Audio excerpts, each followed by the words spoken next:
O menor país da África continental, uma nação marcada por natureza ainda intocada e com uma difícil posição socioeconômica.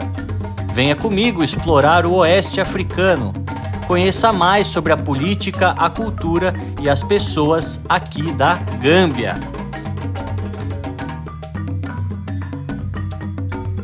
Bom dia para todos vocês, diretamente aqui da África. Em mais um episódio, estamos na Gâmbia, este país tão pequeno, inclusive o menor país no continente africano, propriamente dito, né? Porque há ilhas menores, mas aqui dentro da grande massa que é a África, nós temos a Gâmbia como um dos menores, que tem um país com esse nome relacionado ao rio Gâmbia, que corta o país, que teve uma disputa entre diferentes potências coloniais. Vou explicar tudo isso para vocês, então se inscreve no canal, faça parte dessa comunidade de viajantes hoje por aqui.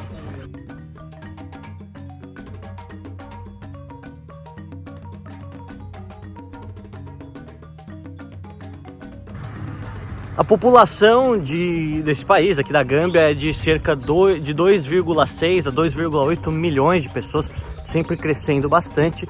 E a gente vê que as etnias principais são os Mandinka, assim também como os Fula e os Wolof. Portanto, é bastante parecido na sua composição étnica com o Senegal. Até muitos dizem que o Senegal e a Gâmbia são o mesmo país, que tiveram dois donos diferentes. O Senegal, os franceses, o pessoal aqui da Gâmbia, os ingleses. Portanto, a língua franca, a língua oficial do governo, ela é diferente, o francês e o inglês, mas de qualquer maneira as etnias são muito parecidas, apesar dos Mandinka aqui serem predominante e no Senegal serem os Wolof. De qualquer maneira eles se consideram povos irmãos, inclusive tiveram uma união, que eu vou explicar para vocês, foi a Confederação da Senegâmbia, que durou aí por 7 anos, se não me engano, 1981 a 1986, 87, e aí a gente vê que realmente é um país muito próximo dos seus vizinhos.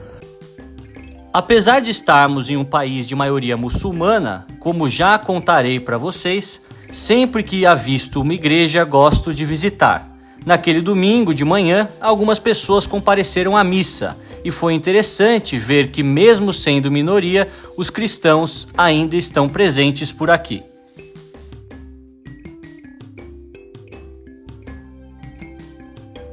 Como vocês podem ver, realmente a situação é dramática andando aqui fora do centro comercial, ou até mesmo fora de onde tem os hotéis turísticos. Uma situação muito precária, sempre muito lixo, as casas por construir, moradias precárias, crianças na rua sem calçado.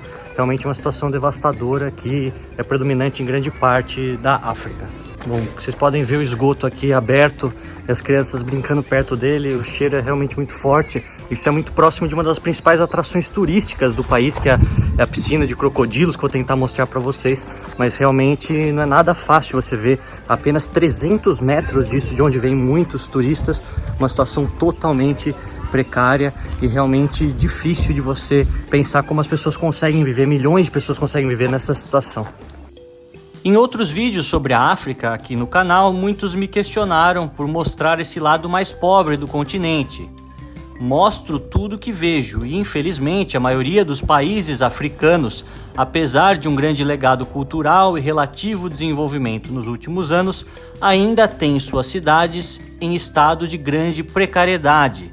Mostrar a pobreza predominante na África não é desmerecê-la, e sim uma maneira de trazer conscientização sobre a realidade das partes mais longínquas desse continente.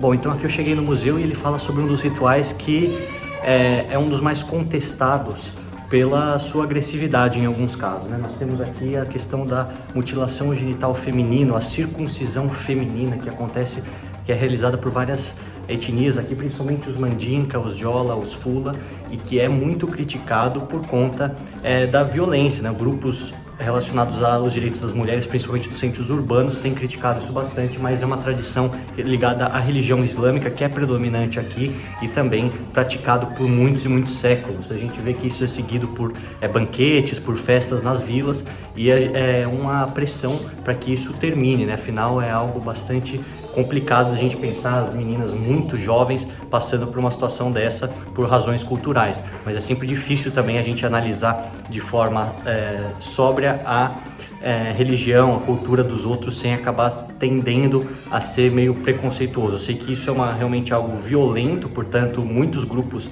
relacionados aos direitos humanos criticam, e a gente vê realmente que é uma tradição aqui de Gâmbia também.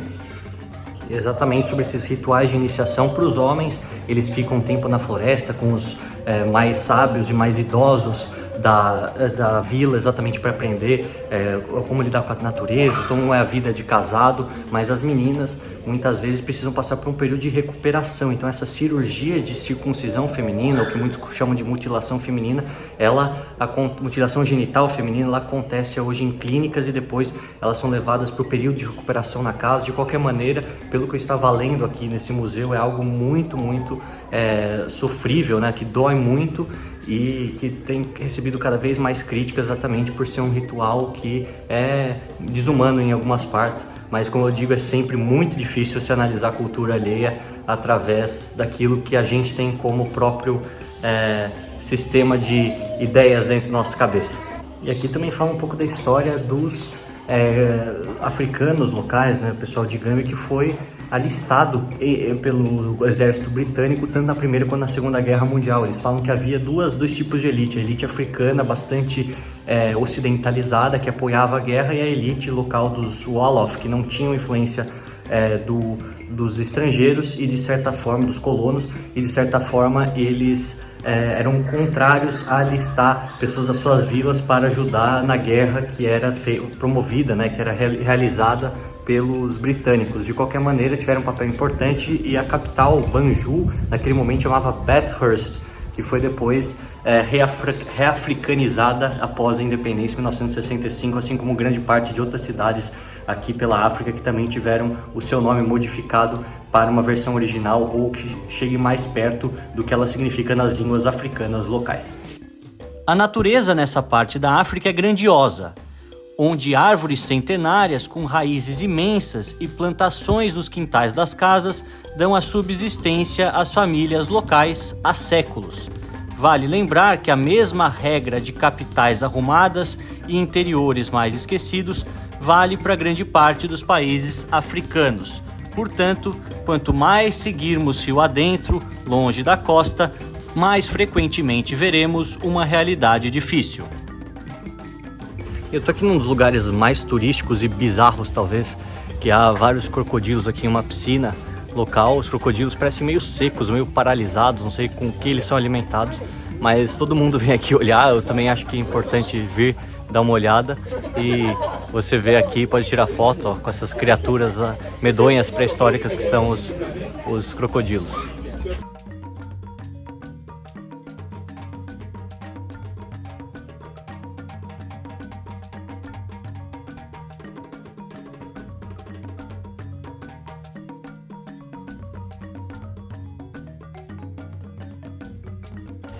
Então, eu estava aqui me explicando que esses crocodilos foram praticamente domesticados para estarem perto dos turistas sem atacar. Essa piscina aqui, que tem cerca de 100 crocodilos, ela existe há 400 anos. E explicaram também todos os aspectos relacionados à mística do crocodilo para as religiões tradicionais africanas, de que as mulheres que não conseguiam engravidar, por exemplo, iam para... você se assusta quando faz qualquer barulho aqui dos crocodilos, né? Mulheres que não conseguiam engravidar iam próximas aqui a essa pequena piscina, esse pequeno laguinho, pegavam a água e tomavam banho com ela, porque acreditavam que isso ajudaria com que elas engravidassem. Hoje a religião islâmica, que é predominante em quase toda a Gâmbia, 96, 97%, ela desencoraja, até condena quem acredita ou adora outros deuses, outras propriedades místicas que possam existir. Então isso ficou mais para uma questão cultural, apesar de sempre os crocodilos fazerem parte da vida, principalmente no interior aqui da Gâmbia, onde nós temos o próprio rio Gâmbia com vários crocodilos, e as pessoas até mesmo comem a sua carne quando falta o que comer. É realmente algo interessante, bastante turístico, mas não poderia deixar de mostrar para vocês, chegar tão perto dessas criaturas assim. Nunca cheguei na minha vida, e vocês podem ver, apesar de ser turístico, não tem muita gente, então acho que valeu a pena.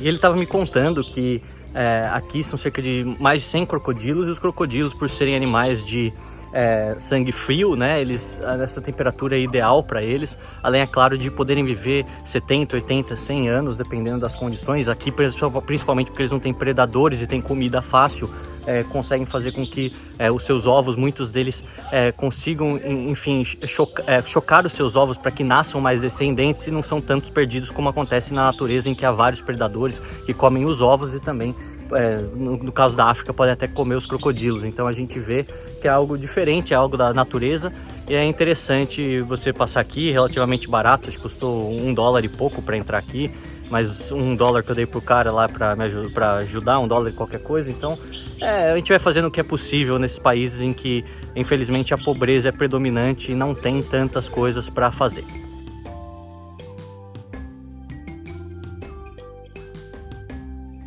Seguindo o passeio, vemos as casas simples e os bodes que transitam pelas ruas. Há também pequenas mesquitas, já que mais de 96% da população segue o islamismo por aqui.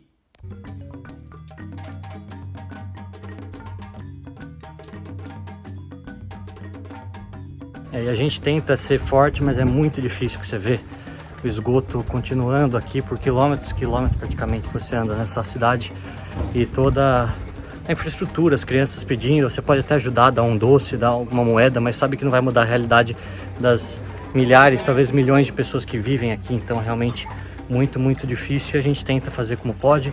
Tirar foto, filmar talvez não é fácil, as pessoas também não gostam muito, mas eu faço sempre aquilo que eu posso por todos vocês. Há um comércio grande de artesanato com muitos tecidos e quadros com as cores locais, muitos deles organizados e com vendedores simpáticos, apesar do baixo movimento de turistas. Sigo então de táxi compartilhado para a capital Banjul, sentado na janela, onde é sempre mais fresco e mais espaçoso. A viagem, muito barata, custou menos de $1, e os ritmos africanos sempre tocando nas rádios.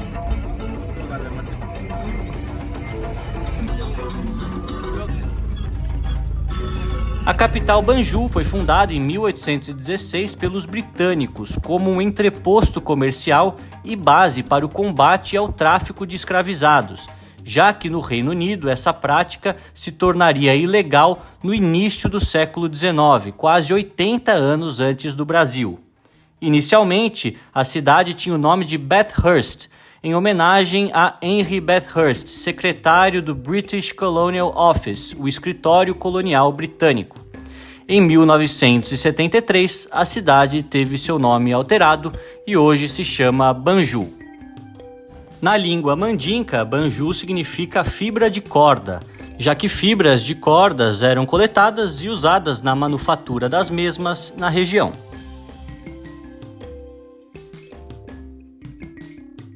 Bom, eu cheguei aqui em Banjul, a capital da Gâmbia. Eu tô usando a mala assim pra frente, que amigos meus falaram que aqui é uma cidade com muito batedor de carteira. Então a gente tem que tomar cuidado, sempre olhar os nossos pertences pra frente. Mas uma capital muito urbanizada comparado com o resto que eu vi do país, e muita pobreza, muita sujeira ainda continuando. Abaixa a câmera assim, porque as pessoas não gostam que você filme elas, então é um respeito também, né?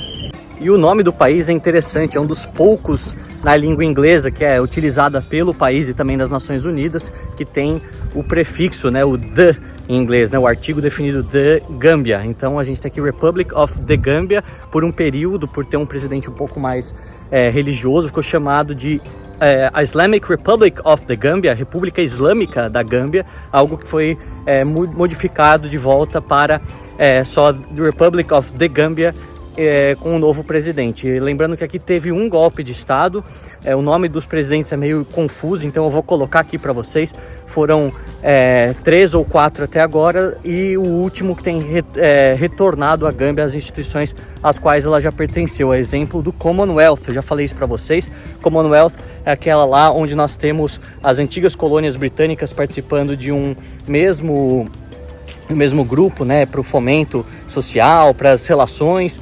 O antigo presidente dizia que não queria que o país ficasse subjugado a nenhuma força neocolonial, apesar do Commonwealth não ser isso, e depois o atual presidente retornou a Gâmbia a esse status. Então a gente vê realmente um país muito complexo das suas questões sociais, e pelo jeito, olhando como se dão as relações aqui, provavelmente se eu voltar daqui 30, 40 anos, vai estar na mesmíssima situação, só que com mais gente, já que a taxa de natalidade aqui é muito alta, cerca de 4 filhos por mulher.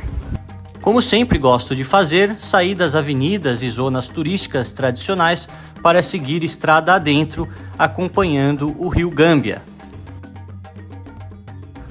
Como eu já falei para vocês em outro vídeo, a Gâmbia é um país de predominância muçulmana, 96% segue essa fé, os outros 3, 4% o cristianismo, predominantemente católico. Isso diz bastante sobre a cultura local, lembrando que é muito parecido com o Senegal. Também já falei para vocês que aqui as questões culturais são muito próximas do Senegal, que no fundo deveria ser o mesmo país se não fossem as outras forças coloniais querendo dividir. No caso, os britânicos querendo ter o rio Gâmbia como acesso para poder comercializar da costa do Atlântico até dentro do continente africano, lembrando também do tráfico de escravos foi bastante grande, e também a própria questão relacionada aos franceses dominando a West África quase inteira. Então ficou delimitado aí cerca de, se não me engano, 15 a 20 milhas das margens do rio Gâmbia para cada lado, que era pertencente aos britânicos, e os demais territórios à França, que daí nós temos o Senegal em cima e embaixo aqui do território do país. No próximo episódio estarei novamente pela capital mostrando novos aspectos da cultura local desse país com tantas marcas. Não percam!